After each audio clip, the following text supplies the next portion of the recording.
नानी आज काଣା रंधा ହେଇଛି? আজি ভাত ডালি শাগ রাসকড়া শাক বড়ি পকাইকি রন্ধা হয়েছে।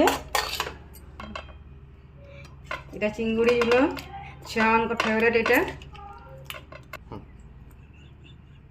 এটা সবাই না জানিথিব, এটা আমার সোনপুরে এটা ফেমস। এটা মটলা ঝুরি বেসার লাগে পনির হয়েছে,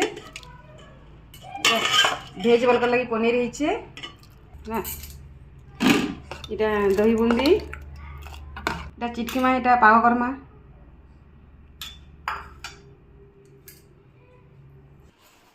ओके सो हमर वीडियो भल लागुले समस्ते लाइक शेयर कमेंट आउ सब्सक्राइब करबो और चैनल के फॉलो भी करबो। बाय।